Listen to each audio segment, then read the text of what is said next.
Vamos começar com a segunda parte. Eu pediria para que enviassem perguntas por escrito. E para iniciar, nós temos duas aqui. Duas perguntas feitas pelos adversários, hein?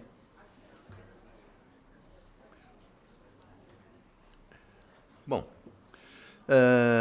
Elaine Soares da Silva é uma... como essas palestras estão sendo transmitidas via internet, são perguntas que vieram pela via internet por enquanto, né? Fui diretora de uma IES, tem o nome dela aqui, e emiti relatórios institucionais que refletem sobre os relatórios do CPA, inclusive coloquei-os à disposição do MEC em última avaliação do reconhecimento de um curso. Mas a mantenedora não julga esse trabalho importante. Como sensibilizar tais mantenedoras que não visam esse trabalho como importante nas IES? Bom... Não, então vamos...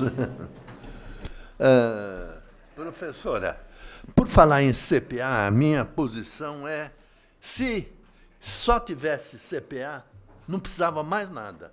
Era só o MEC dar uma olhada, olha, avaliar o CPA da instituição, não precisava fazer mais nada. Agora, realmente, quer dizer, até os mantenedores... se sensibilizarem pelo papel de uma CPA, inclusive, na minha opinião, a CPA devia ser da mantenedora, para avaliar como é que vai o trabalho real que está sendo feito, né? Essa é uma pergunta, e uma outra é também da oposição, né? Como o INEP avalia a fidedignidade das informações prestadas nos censos do ensino superior?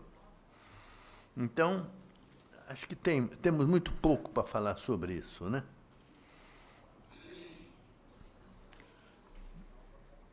Falar alguma coisa? Eu acho que as perguntas, as duas, são importantes, e a primeira delas nos traz uma reflexão. Eu acho que é uma situação que nós temos percebido nos eventos das CPAs.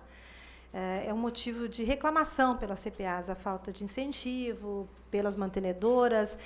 E eu até fazia um destaque na fala do professor Marcos Casa, quando ele dizia assim, as ações induzem o orçamento e não o contrário. Acho que mais ou menos essa na sua fala, né? Então, uma das queixas eu não tenho recurso para fazer, como se nós tivéssemos que preparar as ações de avaliação a partir de um orçamento e não o contrário. Porque a ação de avaliação ela pode induzir o orçamento. E por que eu estou falando em orçamento? Porque, geralmente, esse sentimento em relação à mantenedora é pela falta de recursos, pela falta de incentivo. Então, é muito mais fácil, às vezes, contratar um consultor para ele fazer esse relatório de autoavaliação. E, na nossa análise, a gente chegou a encontrar muitos deles que nem trocavam o nome da instituição. Então, é uma situação que está muito evidente da importância da sensibilização dos mantenedores para essa situação. Mas não é um simples olhar de que agora eu vou dar mais incentivo. É mudança de concepção. É o entendimento de que a autoavaliação nasce da instituição.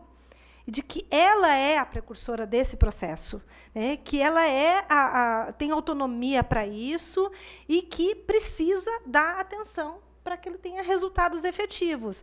Então, acho que o que o instrumento de avaliação traz é justamente essa mudança de concepção. Quem continuar atuando naquele formato de que eu faço um relatório, entrego um relatório no aspecto formal e não fizer um processo construído, vai sentir, em pouco tempo, vai sentir que não vai dar certo. porque a resposta que está sendo dada não é aquela esperada. E eu acho que também é pensar numa evolução de um processo de avaliação que pode vir a acontecer. O professor Gabriel Mário disse, né? Bom, se tivéssemos um processo de autoavaliação, a avaliação externa poderia até ser diferente. Mas isso é um processo que precisa ser construído. Até que ponto nós vamos confiar num processo de autoavaliação ou ter a certeza de que ele acontece com as suas bases consolidadas, como a gente espera que aconteça um processo de autoavaliação. Mas eu diria para quem nos fez essa pergunta que nós temos que ter paciência para que isso aconteça. Eu acho que nós estamos criando, com essa discussão, redes de comunicação. Acho que uma coisa bonita que aconteceu no seminário das CPAs é a possibilidade de comunicação entre eles. O que está dito aqui pelo professor Marcos, a gente destaca, nos chamou a atenção na hora das experiências, por exemplo, o que o Comung faz. Porque ele criou uma rede de discussão sobre a autoavaliação. Isso pode acontecer independente de uma ação do Ministério da Educação. Mas as instituições se reúnem para discutir o tema, se reúnem para discutir a melhor forma de fazer.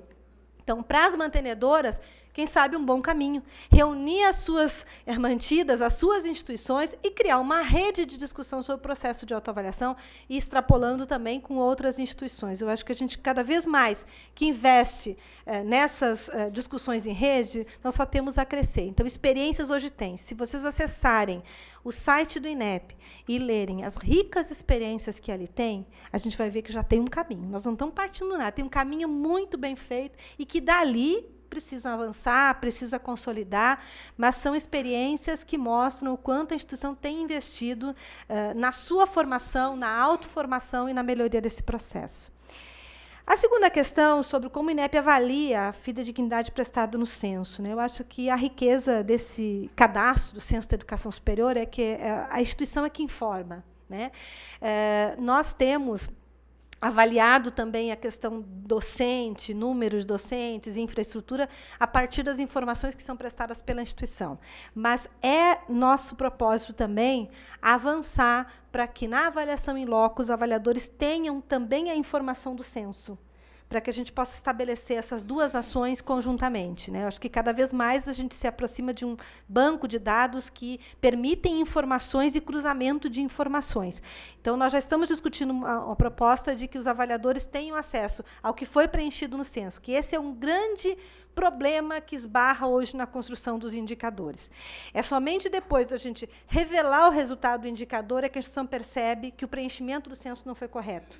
Isso tanto para elevar como para diminuir o conceito. Às vezes não é uma questão que é equivocada, não é proposital, mas nós temos ainda também uma fragilidade, que é uma fragilidade na construção da informação. Instituições grandes, então, isso é mais visível. A informação de todos os docentes vinculados ao curso, então, o preenchimento do censo, ele tem uma relação direta com a avaliação. A CPA deve acompanhar esse censo, os coordenadores de curso devem acompanhar o censo, passa também a uma tarefa que não é mais de uma pessoa ou um secretário preencher o censo. O censo é outro dado importante e que deve ser garantida a fidedignidade da própria instituição, que às vezes desconhece o que foi informado por um ou outro agente na instituição. Então, é um conjunto de informações que é relevante para a avaliação. Todas essas informações relevantes precisam ser analisadas em conjunto. Tem uma pergunta aqui da Luciana Carla, Faculdade Coteninic. Eu vou perguntar para o Marcos, Acho que ele tem. Como as IES têm contratado e remunerado os membros do CPA? Quantas horas semanais de trabalho são necessárias?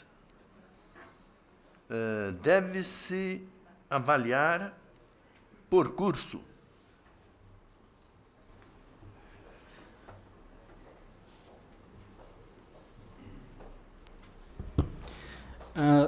Vamos ver se nós conseguimos contribuir, então, com uma resposta aqui. Até antes de responder essa questão, deixa eu só fazer um comentário sobre aquela primeira questão, sobre sensibilizar a mantenedora.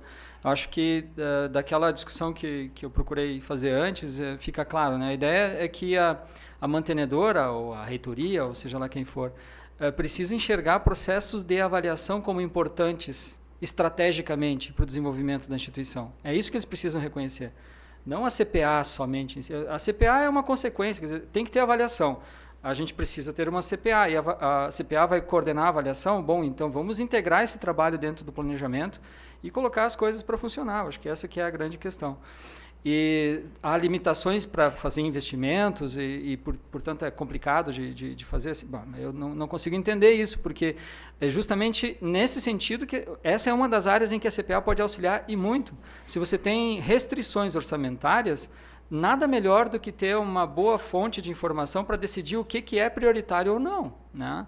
Então, se você tem que tomar decisões sobre o que você vai fazer e priorizar investimentos, bom, as informações dos processos de avaliação podem te ajudar a tomar essas decisões, né? Acho que isso que é importante. No caso da nossa CPA, falando agora sobre o tempo dedicado, né, para o trabalho dentro da comissão, os professores, por exemplo, que trabalham na CPA, todos os nossos professores são professores de tempo integral na instituição. Então, nós não precisamos, alguns deles até têm alguma função de gestão, então eles acabam incorporando esse trabalho na CPA ao seu trabalho como professor e como gestor acadêmico, ou dentro de outros trabalhos dentro da CPA. Nós já tivemos pessoas que tinham tempo específico alocado, né, para trabalhar como membro da CPA.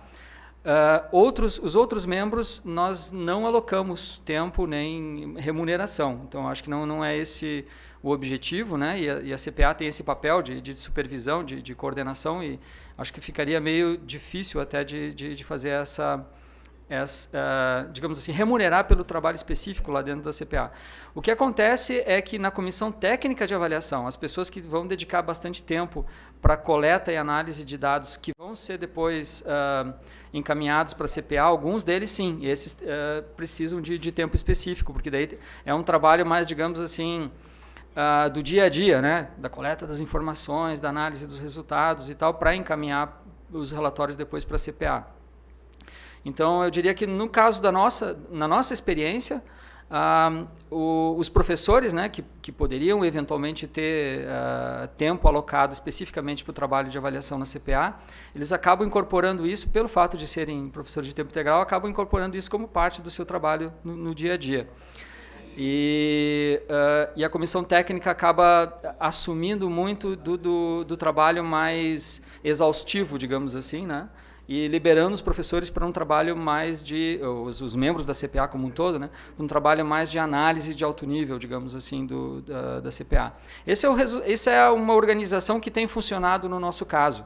Eu não diria que isso vai funcionar em todas as situações, e talvez seja o caso também de você pensar, principalmente quando a CPA está bastante integrada com o processo de planejamento, se o trabalho da CPA realmente é fundamental para produzir os resultados que vão influenciar o planejamento da instituição, aí a instituição tem que pensar em ter pessoas que tenham uma dedicação específica de tempo, né, para fazer esse trabalho de avaliação.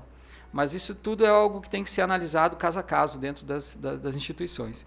Quanto a avaliar por curso, professor, há muitas dimensões para serem avaliadas numa instituição, né? Inclusive, há sempre esse debate contínuo lá dentro da nossa CPA também sobre produzir relatórios anuais que são completos, né, de todas as dimensões ou não.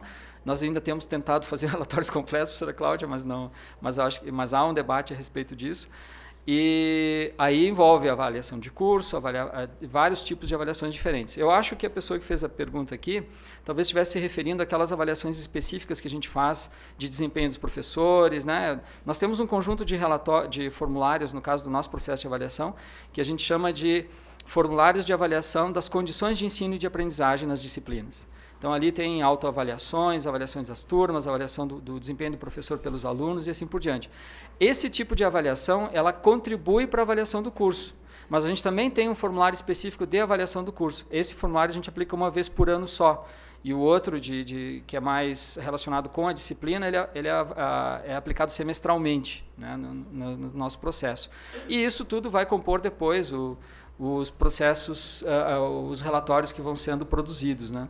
Então, Se é necessário avaliar por curso, sim, eu acho que é fundamental. A periodicidade dessa avaliação é que é algo que tem que ser decidido depois pela comissão.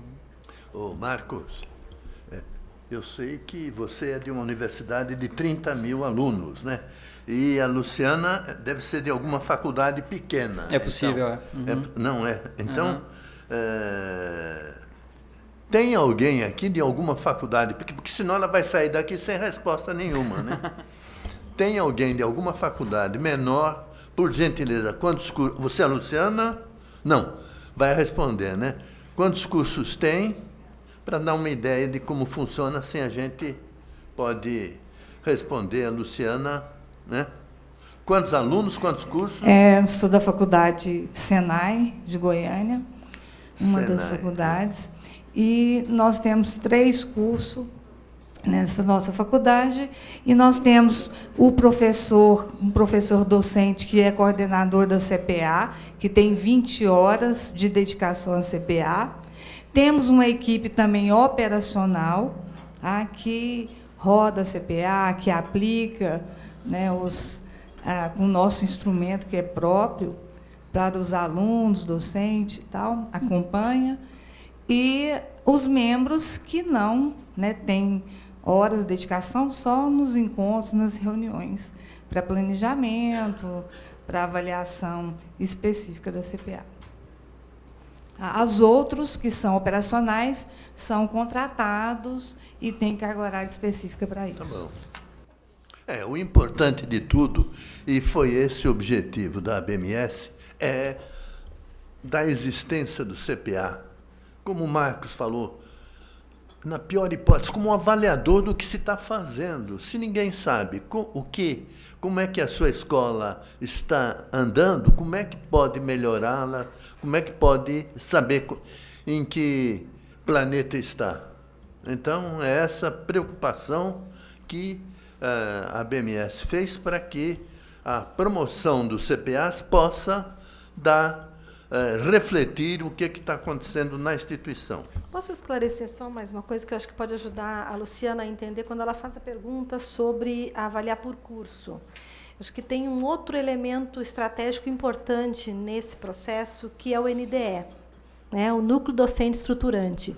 O Núcleo Docente Estruturante pode ser um importante canal de informações para avaliação do curso, porque da mesma forma que ele acompanha o projeto pedagógico, também é papel do NDE analisar as respostas, a avaliação, as informações do curso. Então, se houver uma articulação entre a CPA e o NDE, ela pode obter informações por curso que venham a contribuir na elaboração do relatório. Cláudia, temos 2 perguntas aqui que eu estou englobando. Primeira, essa escolha de quais indicadores e dimensões a avaliar, subdividindo a avaliação, não comprometeria o processo avaliativo? Essa é uma pergunta. E a outra, essa aqui é feita por Gabriel Moreira, e tem outra que não veio o questionador: como será feita a preparação dos avaliadores nesta nova perspectiva, se no modelo anterior muitos não tinham as preparações necessárias? Bom, a questão sobre os indicadores e dimensões, não sei se ela está se referindo aos indicadores do instrumento, né? Se for sobre os indicadores do instrumento e as dimensões, que os indicadores servem para detalhar a dimensão. O que a gente vai avaliar é a dimensão, o eixo da infraestrutura, é a dimensão planejamento. Então, dentro dessa dimensão, um conjunto de indicadores que vão nos fazer entender os objetivos, as metas, o alcance dos resultados para esta dimensão. Sobre a preparação dos avaliadores, com isso quer dizer que eu não entendo que há uma subdivisão, mas sim um complemento ao indicador e à dimensão. Com relação à preparação dos avaliadores, nós estamos preparando a capacitação. Então, assim que a gente tiver o documento homologado, haverá uma capacitação, e pela mudança, que ela é estruturante também, esta capacitação, a nossa proposta é que ela aconteça de forma presencial, com o complemento de forma à distância. Porque o INEP tem utilizado essa proposta de capacitações à distância, por temas, também evoluindo, aperfeiçoando o trabalho de capacitação. Mas, nesse caso, a gente entende que deverá ter um tempo reservado para isso, e uma proposta presencial para que os avaliadores possam também ter esse entendimento. E, associado a isso, o INEP tem preparado a cada capacitação um documento orientador. Porque, para além do que se fala, às vezes parece que a gente fala, não, depois aquilo não reflete. Então, tendo um documento, também é uma proposta de que possa consultar e continuar, então, com uma orientação clara do que se pretende avaliar em termos dessa proposta de novo instrumento. Eu vou pedir para o Marcos, né, sem repetir a sua palestra, poder responder aqui o que o Marcelo Daibert Fagotti Ubá, via internet, veio a pergunta. O CPA seria o responsável, seria não, seria o responsável por fazer a autoavaliação do curso e o plano de melhorias? Tem uma interrogação. Eu sou coordenador de curso e o CPA nunca participou deste processo que faço uma vez por ano. Seria possível listar todas as funções do CPA ou somente as avaliações das 10 dimensões que são listadas como imprescindíveis? Acho que a BME, a Cecília não está aqui, acho que nós vamos precisar voltar a começar a fazer o projeto institucional, né? Mas a resposta é com você. Deixa eu ver se eu entendi, sintetizando. Eu diria que a responsabilidade, como eu havia comentado isso durante a palestra, né? Às vezes, nós já tivemos, Cláudia, até situações de receber avaliadores externos lá do INEP para fazer reconhecimento de curso. Eles também interagem com a CPA, né? E às vezes você tem a impressão que alguns avaliadores, isso não acontece sempre, é óbvio, tem a impressão que a CPA é o gestor da instituição. Entende? E a CPA que tem que resolver os problemas, a CPA que tem que tomar as atitudes ou implementar as ações de melhoria. Eu acho que isso existe também pessoas, e às vezes até alguns avaliadores, que têm essa concepção que eu acredito errônea, né? Porque o objetivo da CPA é auxiliar, é subsidiar a tomada de decisão. Você precisa desenvolver um processo de planejamento, né, tomada de decisão, de priorização de investimentos, de planejamento de ações e de ação especificamente. Mas quem é que pode subsidiar, quem é que pode dar um auxílio nesse processo? A CPA. Isso é responsabilidade da CPA. Essa é que é a grande atribuição dela. É fazer esse levantamento de informações, desenvolver processos de análise, fazer sugestões de melhoria. Mas a CPA ela não pode também ser vista como o único lugar dentro da instituição onde se faz a avaliação, ou onde se utilizam os resultados da avaliação. Até isso é uma outra coisa que eu havia comentado, né? A nossa grande interação com a gestão acadêmica, e eu acabei não mencionando aqui na palestra, mas a gente também tem os NDEs como ponto de partida para esse processo, é justamente para incentivar o próprio coordenador de curso, o próprio grupo lá de docentes, né, estruturantes daquele curso, a utilizarem esses resultados, porque eles têm acesso, né, as informações são produzidas, não só os relatórios, mas os relatórios com análises da CPA, mas os próprios relatórios com os dados diretos lá dos processos de avaliação, eles têm acesso a essas informações. E nós pedimos que eles nos encaminhem dados e análises também. Entende? Não é só a CPA que faz análises e encaminha para a gestão dos cursos. Anualmente, inclusive, os gestores das unidades, no caso da nossa instituição, eles encaminham relatórios fazendo análise dos resultados e descrevendo e citando, né, e analisando as ações que foram desenvolvidas lá com base nos dados, né? Então, não é só a CPA que faz esse tipo de análise. Então, acho que aqui tem uma via de duas mãos, né? Nós precisamos a gestão dos cursos trabalhando com os dados da avaliação e desenvolvendo processos de melhoria e informando a CPA de que isso está acontecendo, né? E, ao mesmo tempo, a CPA produzindo suas análises, utilizando os indicadores e fazendo sugestões para a gestão acadêmica. Então, acho que as coisas têm que acontecer dos dois lados. Mas, se a sua CPA não está agindo, né, se ela não está contribuindo nessa análise, né, para a melhoria do curso. Eu acho que é necessário que a CPA atente, porque isso tome atenção para essa questão, porque isso é responsabilidade dela, sim, né, contribuir para esse processo de melhoria do curso.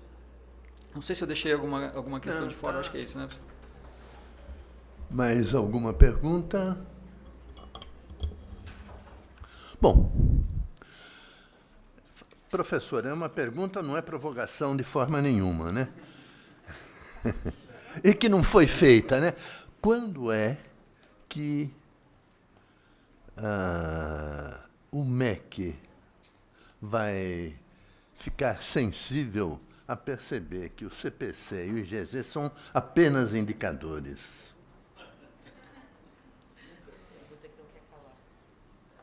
Não é provocação, né?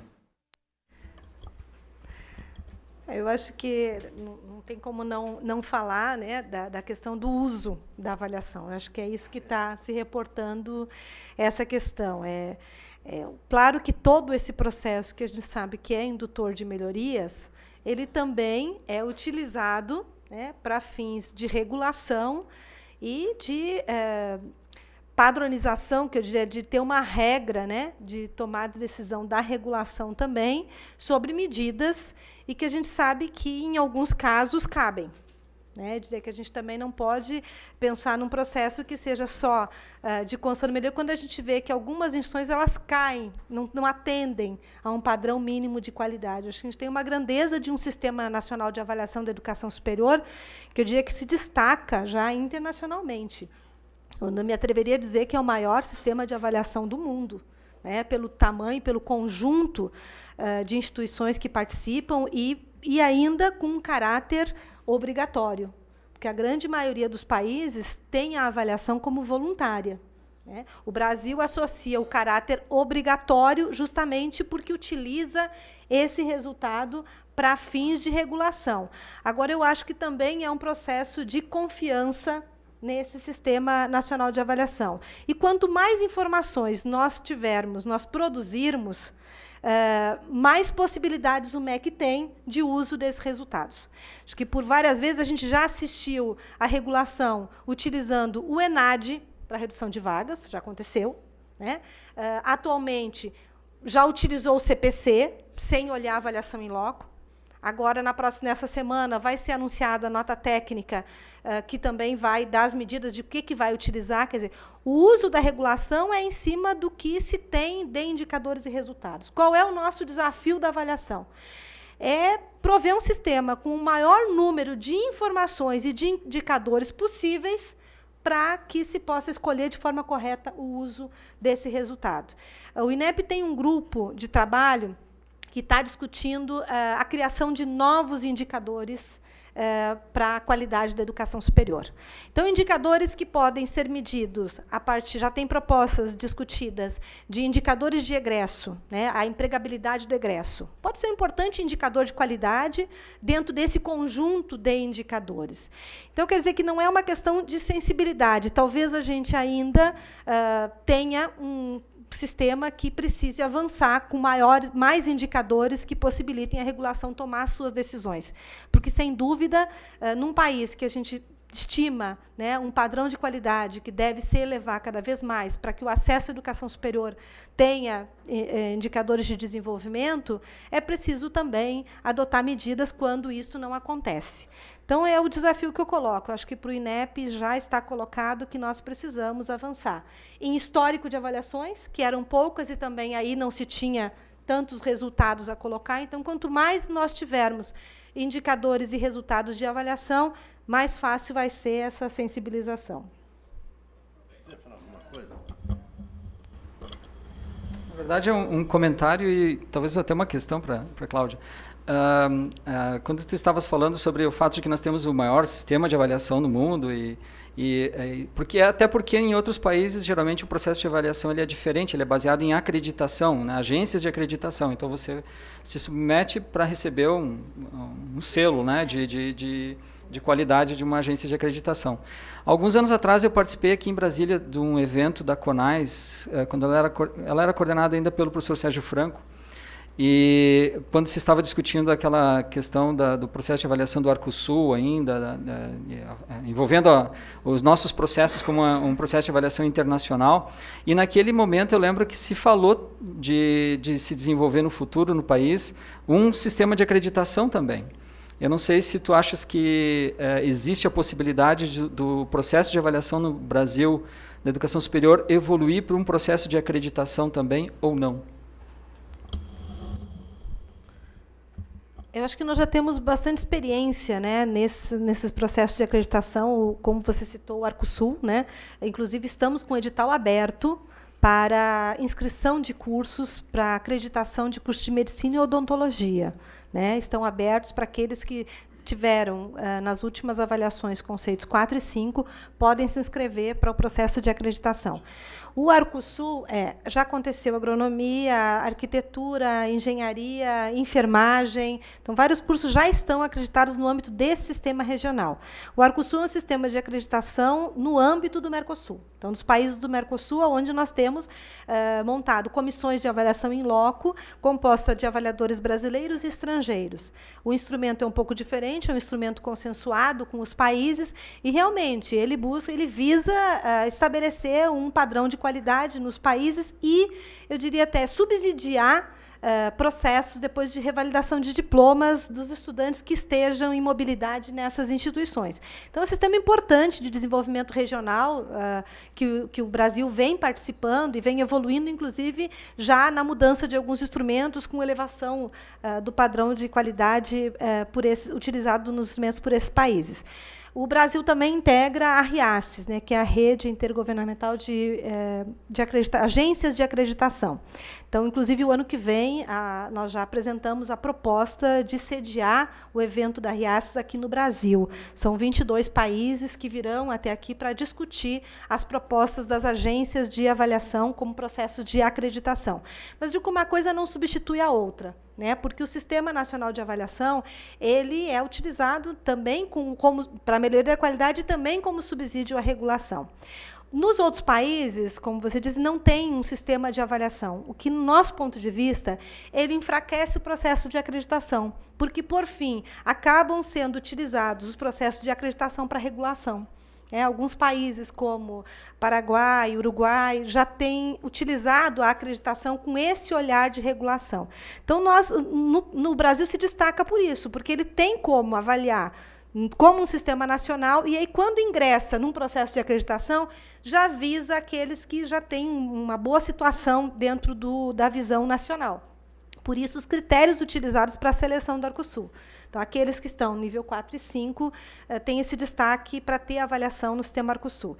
Estamos discutindo no âmbito do MEC, inclusive, que esses cursos que passam pela acreditação internacional tenham no sistema EMEC também a garantia de um destaque, né, porque são cursos que passam a ter uma visibilidade com características internacionais. Então, é uma importante experiência que o INEP também desenvolve, porque é a instituição que é avaliadora desse processo, que tem a CONAS, a SERES e o INEP como integrantes da Rede de Agências Nacionais de Avaliação do Mercosul e também da RIACES. Acho que um não substitui o outro, né? Acho que é muito importante a regulação no país e, como eu disse anteriormente, nós precisamos avançar para critérios de excelência, no caso da acreditação, né, avançar para critérios de excelência, mas também garantir a qualidade, como já preconiza, né, LDB e Constituição Federal, que é um dever do Estado também garantir que o acesso à educação superior seja de qualidade. Professor Paulo.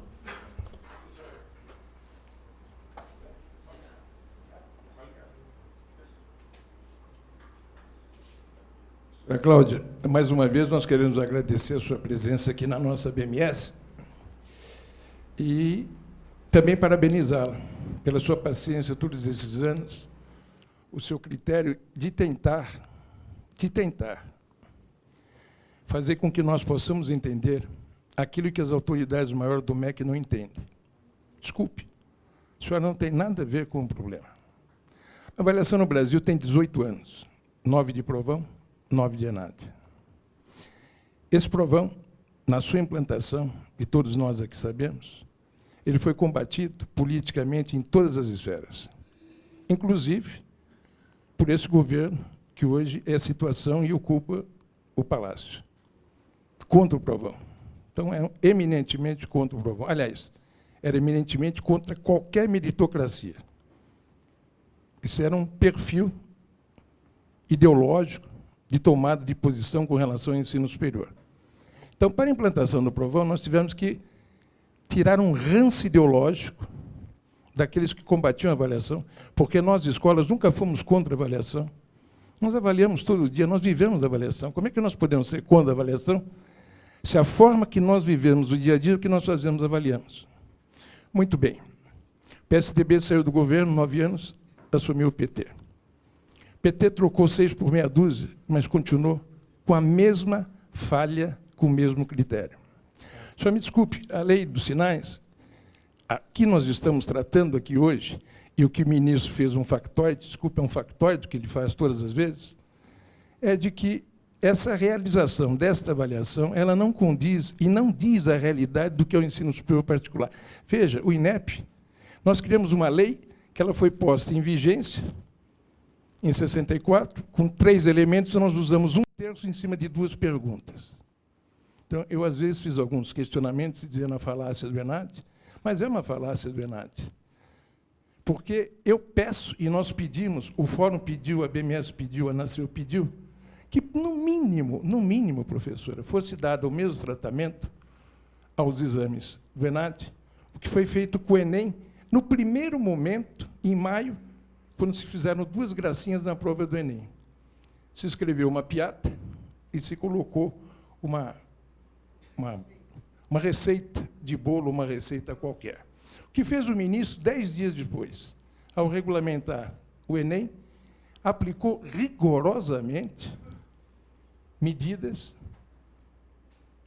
ao Enem daquele candidato que não respeitasse. Nós estamos falando de educação, a que se tem um respeito. Agora, e por que não no Enad? A única obtenção que nós tivemos nesses 18 anos foi obrigar o aluno a ficar 1 hora a mais. Desculpe. Então, nós fechamos escolas, tiramos escolas do ProUni, tiramos escolas do FIES. Veja, não estou dizendo para a senhora absolutamente. E temos mais uma curva de graus ainda que é absolutamente discutível em termos de metodologia da avaliação. Então, o nosso pedido de Natal, enquanto mantenedor, fique que a senhora seja nosso, leve a nossa cartinha, é que o Enad seja aplicado na íntegra, e que nós, mais uma vez, temos que agradecer a sua presença aqui conosco. Muito obrigado, professora. Professor, eu acho que essa questão do Enad, ela é um motivo que precisa realmente, nós precisamos sentar e discutir, porque passados já próximos a 10 anos de sinais, há elementos para a gente discutir, inclusive o que hoje foi posto em legislação, né? Nós temos um impedimento legal, que todos sabem, com relação à nota do estudante. E isso, a todo momento, a gente recebe demandas das instituições. Por que não colocar a nota no diploma? Por que não responsabilizar mais estudantes? Eu acho que é um motivo de discussão, porque qualquer inversão desse processo tem que ser bem pensada, porque nós podemos estar tomando uma decisão contrária, inclusive, aos princípios sinais. Eu vou explicar melhor. Não é à toa que o Enad usa a curva de Gauss, né? Ele usa a curva de Gauss porque não quer ranquear. Não quer dizer quem é o 1, quem é o 2, quem é o 3, quem é o 4, quem é o 5. Ele quer dizer que, do padrão de cursos, da média do curso, o seu curso se aproxima da média ou não, né? Então, você fica próximo da média. Com isso, realmente, não dá para dizer o que é bom e o que é ruim. É os que estão próximos da média. A média pode ser baixa, então diria que está todo mundo ruim, ou a média está alta, todo mundo está ruim. Então, mas é proposital isso porque é uma comparabilidade a partir da média nacional. E, quando a gente vem com a questão da prova, se nós vamos supor que a ideia, o mais imediato seria, vamos responsabilizar o estudante, vamos dar uma nota para o estudante. Essa prova, com certeza, ela teria uma outra conotação. Hoje, quem participa da elaboração da prova, estuda mais profundamente seus itens, sabe que os itens de prova eles estão elaborados para fins de ver a correspondência curricular. Ou seja, se o curso oferta todas as disciplinas que estão previstas na disciplina curricular, e o estudante, então, ele tem recebido, né, aquela composição da diretriz. Não é uma prova que vai verificar a habilitação profissional Ela faz o cruzamento do perfil do egresso, mas ela é diferente. Ainda assim, se nós avançarmos para um modelo de avaliar o perfil do egresso e acima de competências individuais, essa prova teria que ser igual ao Enem. Né? Ela teria que ser uma prova com TRI, desempenho individual, quer dizer, nós vamos mudar a prova. Em que pese essa mudança ser possível, nós estamos trabalhando com uma prova para concluinte. O que faremos com 50% dos estudantes que foram mal numa prova com concluinte? Nós vamos olhar para o curso e nós estamos admitindo uma prova de final de curso. E uma prova que vai acabar reprovando um curso lá no final do estudante, onde eu já não tenho mais o que fazer. Então, o objetivo do ENAD é eu ver a evolução que ele teve. Quando a gente tem a construção do IDD, o que a instituição agregou ao perfil do estudante, é um objetivo diferente deste. Eu não estou indo contra a proposta, porque eu sei que os problemas e as implicações que a instituição está tendo são grandes. Mas, ao pensar uma mudança como essa, nós precisamos pensar no geral. Não é uma visão de vamos mudar a prova. Mudando a prova, acontece o quê? Então, é uma situação que remete a um estudo muito grande e talvez não seja tão fácil de fazê-lo. O que nós estamos fazendo na medida em que essa mudança não é possível? O tempo de permanência na prova, ele visa garantir uma maior efetividade. A gente não sabe se isso adiantou ou não. Nós vamos ter que fazer o estudo a partir desse ano, que foi a primeira vez. Porque, sem dúvida, a gente tem visto que a participação dos estudantes ela tem sido cerca de 90%. Esse ano, nós tivemos 86% de presença na prova. É alto o índice de presença. Agora, o que a gente busca? É presença efetiva. Presença com fazer a prova e ter resultado nessa prova. Então, essa 1 hora, ela buscou garantir que, bom, ele está ali, que pelo menos ele faça, que ele não tenha a opção de assinar e ir embora porque a situação dele está resolvida. A situação da regularidade estudante não passa mais só em assinar a presença, passa por ele fazer a prova bem feito. Esta foi a ideia. E, com isto, mudou também o questionário. O questionário do estudante modificou esse ano. Nós estamos trazendo ali no questionário mais questões de organização didático-pedagógica, visando a utilização de um conjunto e não mais só essas 2 questões, que realmente têm distorcido todo o resultado. Então, nós estamos trabalhando com um conjunto de questões. Formou-se um grupo de especialistas que discutiu, elaborou um instrumento no qual a gente vai ter mais informações para a construção de indicadores futuros, ou, se for o caso, o que permanece, mas com mudança de agregação de mais questões. O questionário do coordenador também modificou. O que nós hoje temos? Porque o questionário do coordenador é muito pouco utilizado, quando a gente quer ver o curso como um todo. O questionário do coordenador ele se aproximou às questões do estudante. O que a gente quer saber? É se o que o estudante responde está de acordo com o que o coordenador responde. Mas não só o coordenador, nós estamos pedindo que o coordenador responda em conjunto com o NDE, para ampliar um pouquinho, né, a visão de coordenação de curso, de desenvolvimento de projeto pedagógico. Bom, são soluções que não resolvem a questão que o professor Paulo Cardim traz. Com certeza não resolve, mas nós precisamos inovar, aperfeiçoar esses instrumentos e encontrar uma solução factível. Porque, se a solução ela trouxer mais problemas futuros, a gente precisa trabalhar também com uma visão de longo prazo do que pode acontecer com essas medidas que são modificadas. Mas o INEP continua aberto a qualquer discussão que seja possível avançar nesses instrumentos, porque os sinais, ele é feito, não é só feito de ENAD e não é só feito da avaliação em loco, curso, instituição. Ele é feito no conjunto. O nosso desafio é enxergar os sinais nesse conjunto. Que o ENAD ele é uma etapa que ajuda a entender o desenvolvimento do curso por meio do estudante.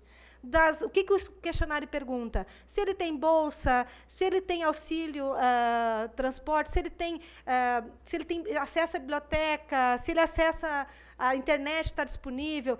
São estruturas de curso que vão auxiliar. O questionário coordenador da mesma forma. Então, o ENAD não é só a prova. Tem outras informações que compõem o ENAD que podem nos ajudar a entender o curso. E, ao entender o curso, a avaliação em loco também ajuda a entender. Então, a gente vai ter que encontrar a fórmula de ver os sinais no seu conjunto, porque toda vez que a gente olha desagregado, a gente peca em uma ou outra coisa. Então, por isso que o fluxo das avaliações tem aumentado, para possibilitar olhar esse histórico das avaliações realizadas. Bom. O seu conhecimento técnico, a sua seu conhecimento técnico, a sua competência, o seu conhecer a nossa necessidade, é que nos mantém a esperança de que a lei nos sinais venha a ser cumprida integralmente. Não é só o problema Enade, são os outros 2 terços. Então, nós vamos continuar acreditando em Papai Noel, tendo pessoas como a senhora, porque em algumas outras nós não acreditaríamos em nada, seríamos ateus completamente. Pedir licença só para trazer uma coisa pontual aqui. Eu sei que a senhora vai nos dar uma audiência aí à tarde para o Semesp, mas eu gostaria de que, eu não vou poder ir, infelizmente, eu peço desculpa, mas está lá nossos representantes, e o problema que aconteceu com o Enade em São Paulo realmente é um pouco grave. Se o Enade não estivesse umbilicalmente associado à regulação, não teria problema nenhum, porque o Enade só para o aluno comparecer. Mas o que aconteceu em São Paulo, naquela instituição, realmente foi lamentável, porque se essas notas forem consideradas para achar a média dos alunos, muitos serão prejudicados e em cursos que são bastante sensíveis, que são justamente da área da saúde, né?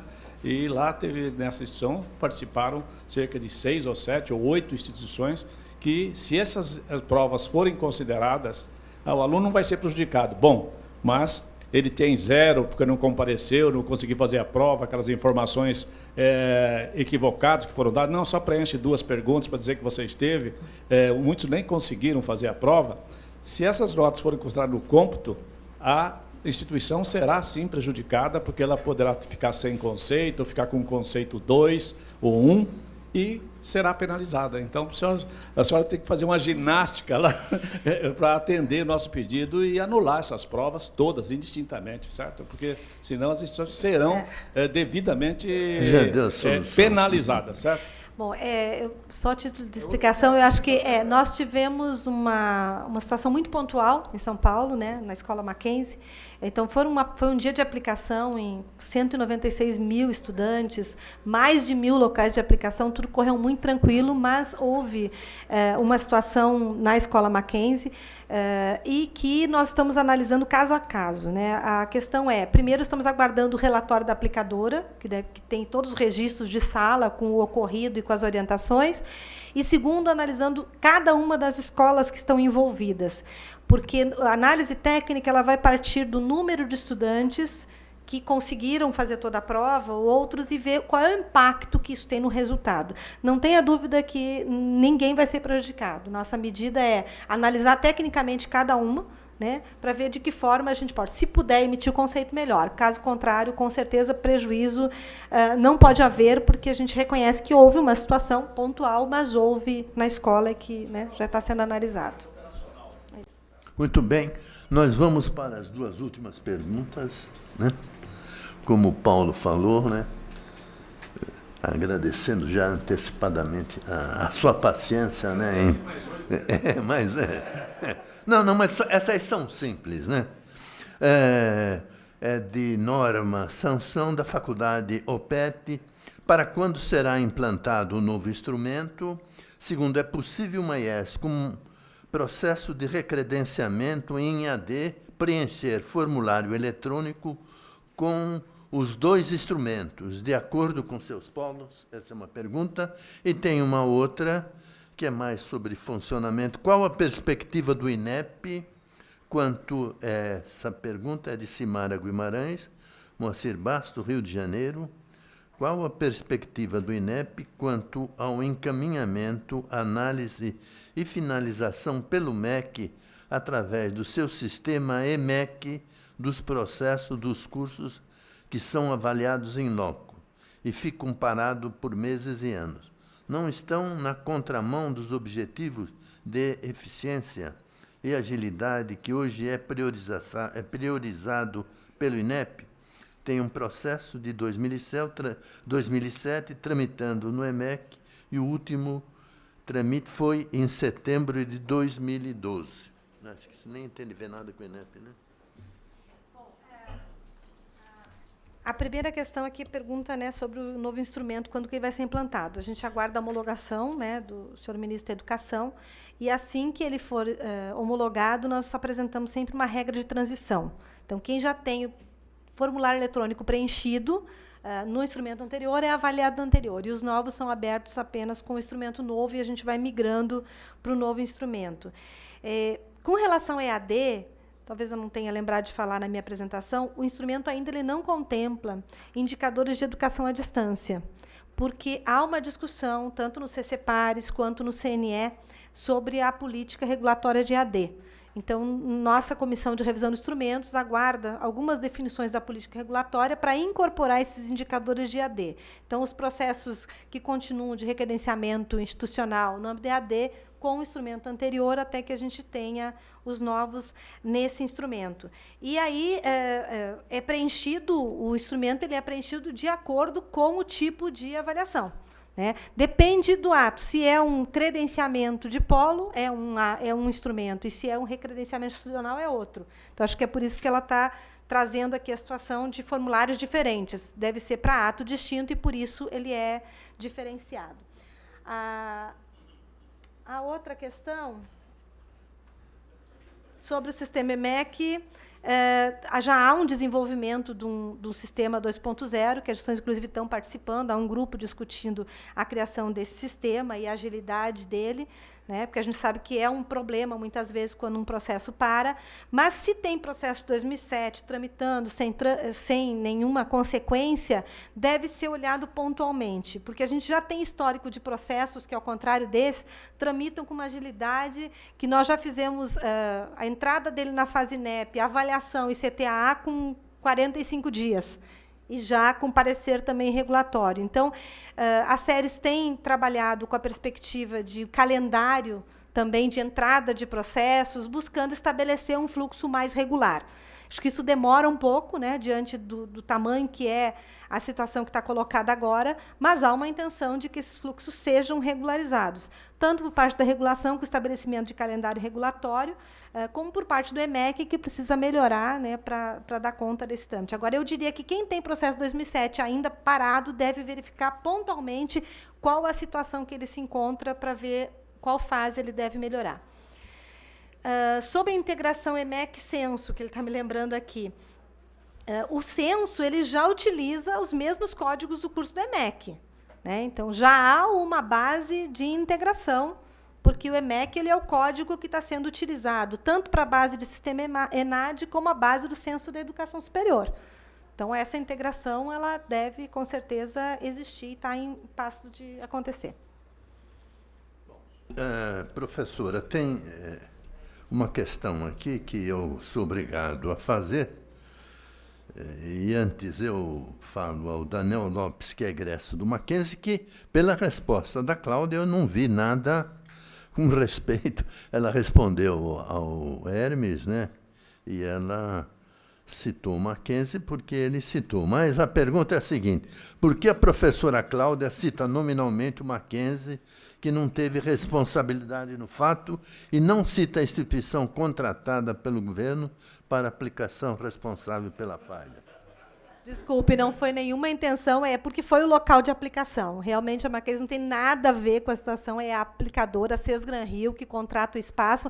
Aliás, até em forma de agradecimento, porque foi um pedido das instituições que a gente começasse a aplicar em espaços de educação superior. Algumas instituições cederam o espaço, né, no qual eu agradeço aquelas que cederam esse espaço, que melhorou muito, né, o conforto para os nossos estudantes, que antes iam em escolas de educação básica. Eu faço essa correção se ficou alguma situação, mas foi só porque veio à tona o local de aplicação contratado pela aplicadora, e tudo se deve realmente a uma situação logística.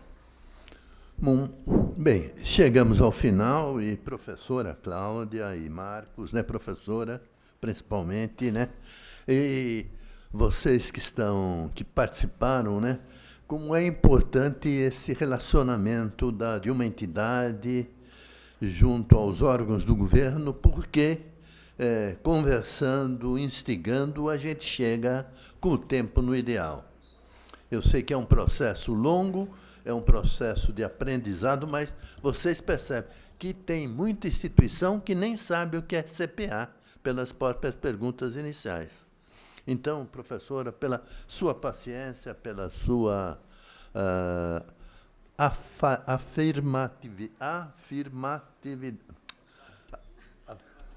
pela sua afirmação firme nas respostas, né? Os nossos agradecimentos e contamos sempre do trabalho. E, principalmente, acho que foi um entendimento bastante importante esse final, aonde a queixa das instituições era com os locais das provas e que nós conseguimos fazer que elas sejam feitas nos próprios lugares onde os nossos alunos estudam. Muito obrigado, agradecemos e para vocês também. Muito obrigado.